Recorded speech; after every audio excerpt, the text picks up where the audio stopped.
Hey everyone, welcome to the final episode of The Golden Hours with Zach Golden. This has honestly been a really enjoyable period of my channel and just my content creating journey as a whole.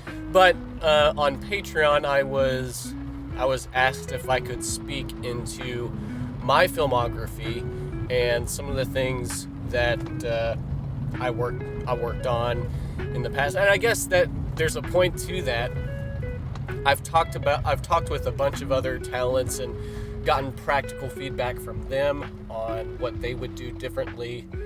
But I've never actually, on this series at least, I haven't sat down and talked about what I practically did. I'm actually on the road right now. I've got these Hollyland wireless lav mics hooked up to me. I think they're the Lark Max 2s. Really sweet wireless lav mics. I highly recommend them. Anyway, I figured I would talk about my filmography and specifically how I made the films that I made. And I'm gonna go through what to me is the big four, which is the first film that I made in my senior year of high school here in the state of Florida, which was the Youth Group. It was a spinoff of The Office. It was sort of a fan film / spinoff. And I made that my senior year of high school. And then a year later, I made a Joker fan film called The Clown Prince. It was sort of the events leading up to the opening scene of The Dark Knight. Then I'm going to talk about how I made The Foretelling, and then on Patreon, I'm going to talk about how I managed to make Kestis, a 40-minute Star Wars film, complete with costumes, sets, visual effects, actors, DPs, a whole cast and crew. Like, I'm going to get into the details of how I actually managed to put that together, and sort of jumping from these three smaller short films to suddenly having this pretty big Star Wars fan film. So that's what we're going to talk about on Patreon. But I want to start with the Youth Group. The Youth Group was the first film that I made when I moved to Florida back in 2017. I was just getting to know everybody at a church youth group that I was attending, and after about a year or so, everybody was sort of familiar with me and my love for filmmaking, and we had talked about how fun it would be to make a film, and we weren't really sure what that would be, and none of us really had any film equipment, but we just liked the idea of making a film. I had just started going to community college. I was going full-time, and I was also working 2 part-time jobs. So I was making decent money, but I was probably in the busiest season of my entire life. To this day, I don't think I've ever been that busy. But regardless, like, I was just desperate to start making films. But I didn't have the means of making films. I didn't have enough money to rent the proper equipment. I didn't own any equipment. I think all I had with me at the time was a laptop and an iPhone. It was an iPhone SE. Like, that was the phone I had at the time. I was 18 years old, and this would have been 2018, and I had an iPhone SE. So really old phone, really old laptop, and that was it. But it was just the burning desire in my heart to make something, anything that was just ever present, tapping on my shoulder. And so finally, I was just like, okay, I'm not gonna make a brilliant piece. I'm not gonna make this incredible short film. With the resources I have, it's just not going to work. It's not going to look like Hollywood. It's not going to sound like Hollywood. All the people I know right now, because I'm 18 and I just moved to Florida, everybody I know right now is 18 years old and younger, right? I don't really have a network built. I don't know any actors, any cinematographers. My whole film network at this point in time was at ground zero. And I just sort of I remember the day I just sort of accepted that and grounded myself and was sort of reasonable with myself and my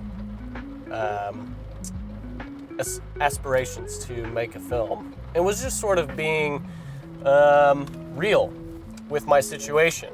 How can I make a film with no connections and no equipment and no money? And it kind of forced me to be more creative than I usually was. And I realized that if I'm going to make anything, I have to be creative with what I have. I have to use the things that I have with me right now. I have to use the people around me that I have right now. And from there, build connections. And it became clear to me that the film I'm about to make isn't even the film I aspire to make per se. The films I aspired to make were, a bit more artsy-fartsy. I was kind of in my pretentious cinephile phase and wanted to make something really cool and artsy.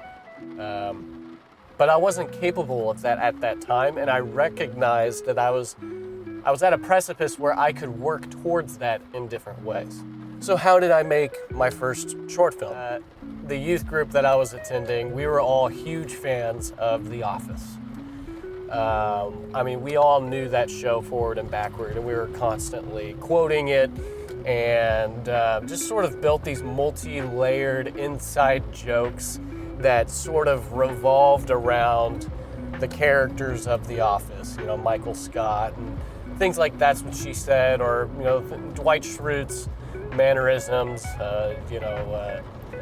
There's just a lot about that TV show that influenced our sense of humor. If I explore this idea of making an Office fan film, then I know for a fact, I know that a bunch of people in the youth group will want to be a part of it. Because it's fun, it's The Office, they all love The Office, we'd all have a good time doing it.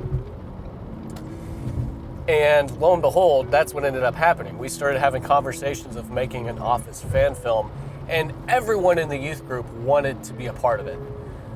Suddenly, I had 30 high schoolers chomping at the bit to be in this fan film because it was something they wanted to be a part of. It was something they knew, it was familiar to them. It was a really easy sell. And after that, we started having conversations of, okay, how are we actually going to shoot this thing? Because we don't have any cameras. At the time, the church didn't really have any film equipment either. And so we were just like, well, look, let's just shoot it on my iPhone SE. Because that way I can use my fingers to zoom in on things and get that sort of documentary style look that The Office has. And I've got a few bucks on me, so I'm going to go to Five Below, which was a dollar store not far from my house. And I'm going to get an iPhone. I'm going to get some iPhone accessories. And so I go to Five Below, and at the time they had a whole bunch of these really cheap but effective iPhone accessories. It's like these plug-in microphones and these little tripods and things like that. So I just got a whole bunch of iPhone content creator accessories. And I think I spent around $100 by the time it was all said and done. And and the crazy part, I totally forgot about this until I started talking about it and refreshing my memory. I actually had most of that film equipment stolen. I had most of it in the backseat of my car, and it was the day I bought all of that equipment, and I was working, and then after my shift was over, I come back to my car, and it's all just gone. Like, everything was gone except for the plug-in microphone and this accessory. It was almost like a rig that you could add accessories to, but it was for an iPhone. I think those were the only two things that were still there for whatever reason, but everything else was just gone. Which was like, wow. I mean, man, that was a wake-up call for me, where it's like, all right, I don't know. I think I learned a variety of lessons that didn't just have to do with filmmaking. But once we had this plug-in microphone, what I ended up doing was I went to the storage closet at the church. They had a whole bunch of junk just laying there. And I grabbed a PVC pipe, and I duct taped the iPhone microphone to the end of the PVC pipe, and then I ran a line down the PVC pipe and connected it to my phone. So it was like this cheap rinky-dink $10 boom mic that I had put together.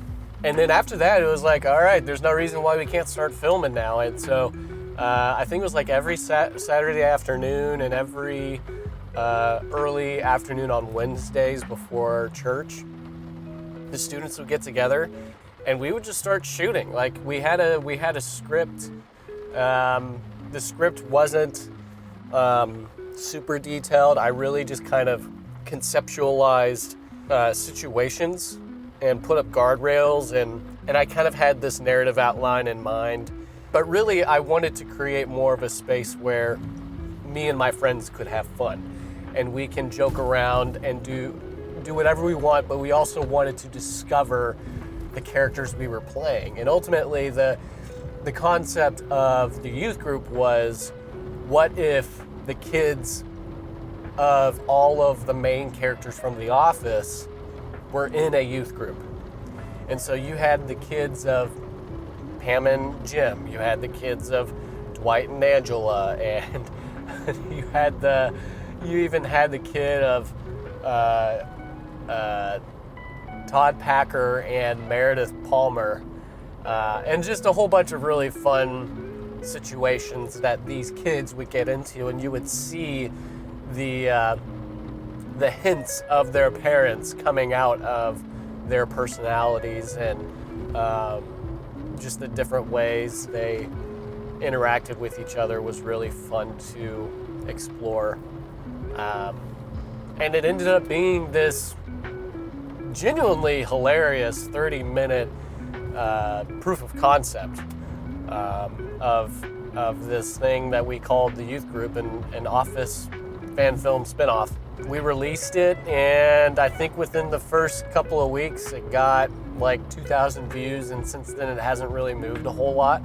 But from that, I became really close friends with people who I discovered had a lot of acting talent that they didn't know they had, and a lot of those people would end up being in more of my short films, Wesley Hamilton being one of them. That's the first film me and Wes did together, was the youth group.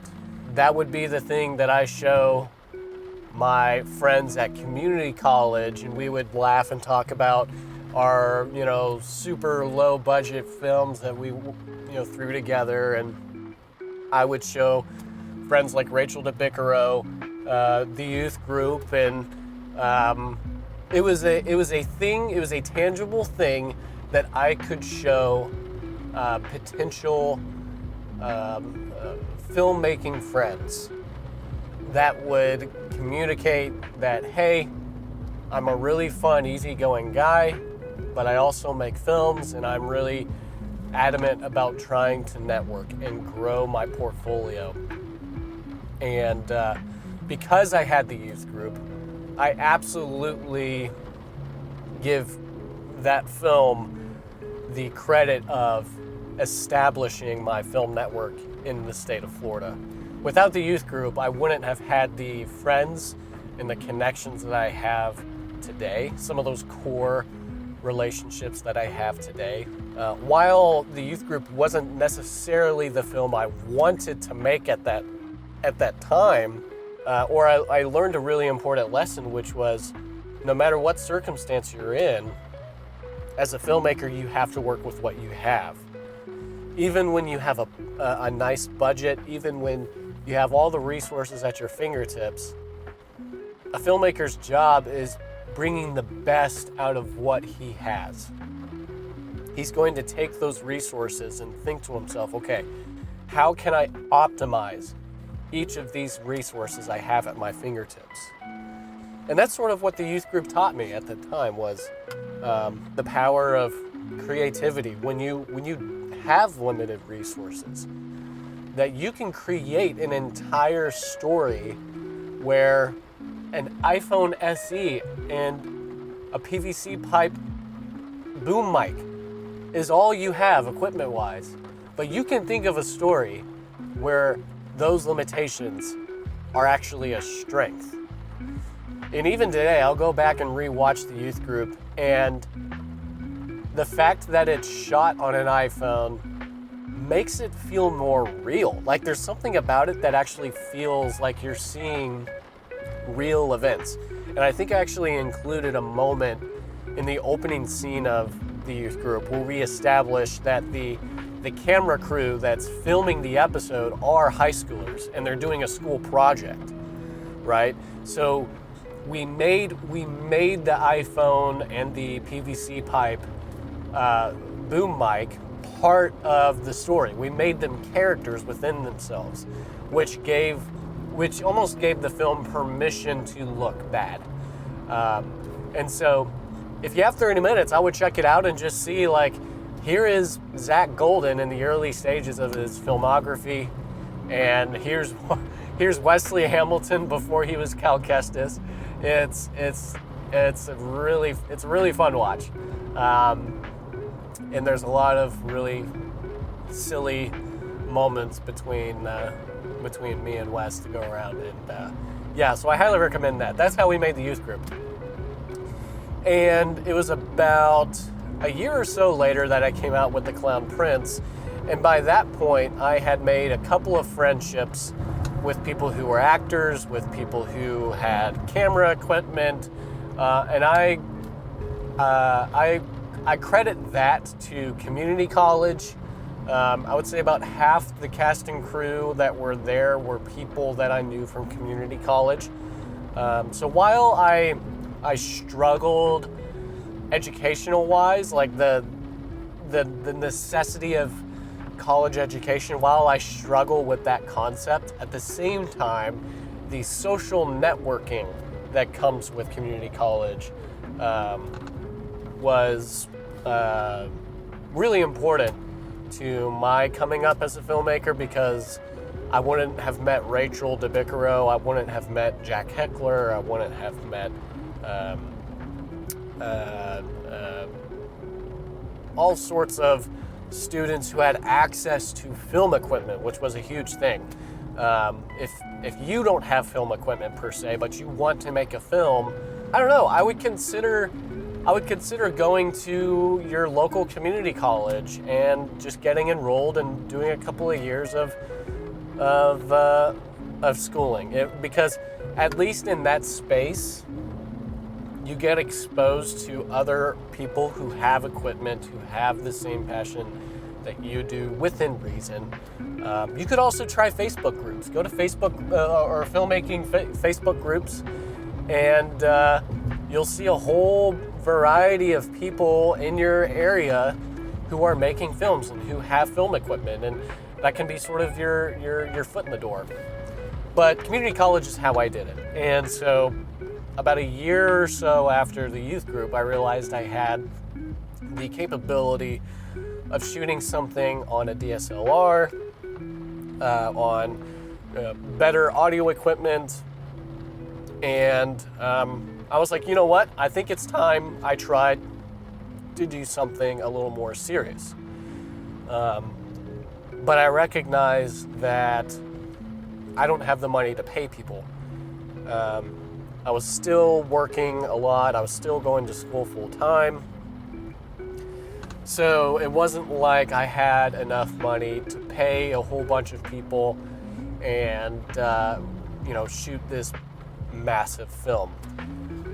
I was honest with myself, and I looked at what I had around me, and I knew for a fact that I could shoot a 10-minute short film. The best way to do that would be to think of a project that people would want to be a part of and would be willing to do it for free. The Joker is probably my favorite DC character. And when I was about 18 or 19, I think that was around the time the first Joker film was coming out, and I was just on cloud nine. Like, I was just consuming Joker content, and I was like, man, I really want to make a Joker fan film, and I really want to do something inspired by Heath Ledger's Joker. And so I did a lot of prep, and I was really pushing myself as an actor at that time. And so I wrote a script. I got my friends together. This would be me and Jack Heckler's first film together. He would come back for Kestis, and there's been a couple other things that we've done together in the past, but this was our first film that we made together. And I can't remember spending anything on... I think besides the Joker makeup, which was like $20, I think that was the only thing that well, no, that's not true. I remember going to Goodwill and buying some costume elements for my character. But I think that was it. I really think that, if I had to guess, I probably spent about $40 to $50 for the costuming and the makeup. And that was pretty much it. We shot the whole thing in a day, and that was a lot of fun. And it was another example of me looking at the resources that I had around me and saying, okay, what is possible? How can I optimize all of this stuff, and also push myself to do something new that I hadn't done before? And what I noticed with each film project that I did, if it was, between the youth group and the Clown Prince, every project I was doing, I was going out of my way to make sure that I was making a connection, not just a network. I wasn't just adding to my network of people, but I was making relationships. I was building connections with people. Because it's one thing to build a network, right? It's one thing to be able to say, hey, I know a guy who owns this kind of camera. I know a person who acted in a commercial one time, and maybe they can act. It's one thing to do that, but it's completely different to say, hey, let's go to the movies. Let me get you some coffee. Let me get to know you. Let's spend some time together. I talk to Jack Heckler at least once a month, once every couple of months, just to reach out to him and check up on him. And Rachel's a good friend of mine, one of my best friends. Because we like each other, because we have that camaraderie, they want to bring their A game because they respect me. They want to work hard because we're all there at the end of the day to have fun. And so that was sort of something I was picking up as I was making films, was not only is this an opportunity for me to learn how to be creative with what I have, but this is an opportunity to build a team, to build a network of people that want to be a part of the things that I'm making. You have to learn to balance the respect dynamic. You have to learn how to snap into leader mode and friend mode. There's a time and place for both. But why not explore that? Why do you have to just be purely business and professional motivated, And so those were the lessons I was picking up on as I completed the Clown Prince. it would be about a year or so later that me and my friend Wes, we were really bored one summer. I think this was when this was all happening, was during a late summer. And Jedi Fallen Order, the video game, had just come out. And we were both just like, man, we should make a Star Wars film. You know, by that point, I knew a whole bunch of people in my circle who had all sorts of equipment and resources, and it seems like the common denominator for most filmmakers or people in the film industry is at some point they watched Star Wars and it changed their life. And so in the back of my mind, I'm thinking, okay, if I were to make a Star Wars fan film, it would not be difficult to bring in a bunch of people who would really want to be part of this purely because it's Star Wars. And when me and Wes kind of decided, okay, we're going to do a Star Wars thing, it became really exciting because we felt confident in our ability to put together a cast and crew of passionate friends and crew members. But that said, we had to be really careful because you have to bring a certain production value to the table, right? You have to have costumes and visual effects, and you have to achieve a certain look and all this, that, and the other. It's not like you can just shoot in the real world and call it a Star Wars thing. People have to buy it, right? People have to believe you're in a galaxy far, far away. And it would be very, very easy to spend a whole lot of money on a film that you ultimately couldn't afford.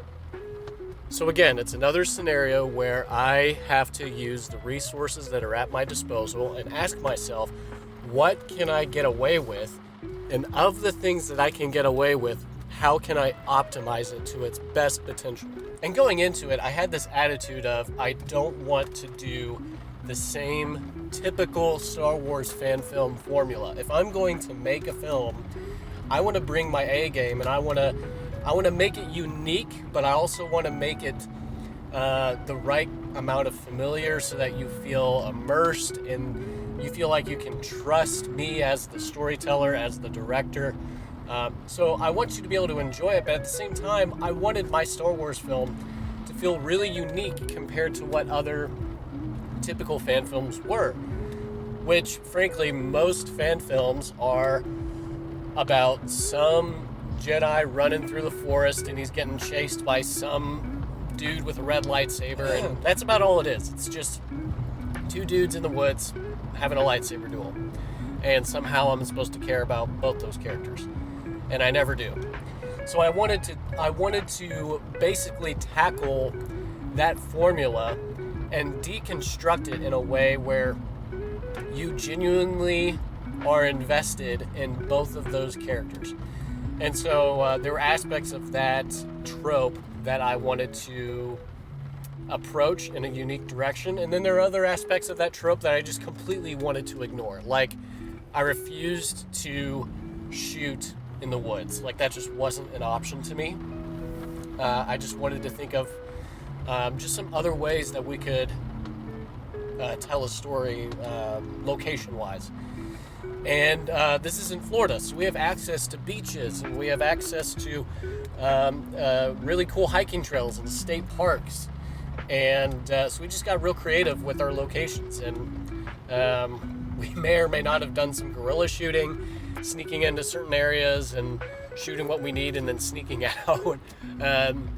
Don't recommend that for all of your films, but every once in a while, I do recommend every filmmaker try guerrilla shooting at least once, just to be able to say you did it, because there is a unique thrill about guerrilla shooting. It's kind of fun. We shot all of the foretelling in an area where we probably shouldn't have been filming, but regardless, we shot it in about 3 or 4 days. They weren't back to back. I think it was interspersed over the course of a few weeks. But I think the most expensive part of the entire production was the title card, actually. Yeah, the title card, funny enough, was the most expensive part of the whole production. It was like $70.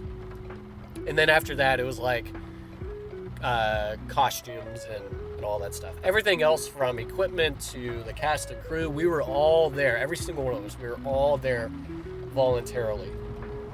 And yeah, I mean, all three of those films I made under 100, or I made for under $100 each. And it had entirely to do with the relationships I was building. It had entirely to do with me using the resources I had around me. Instead of trying to acquire things that I wasn't 100% sure that I could get, instead, I basically made a note. I made a list of all the things I 100% had at my disposal. And then from there, I built the story.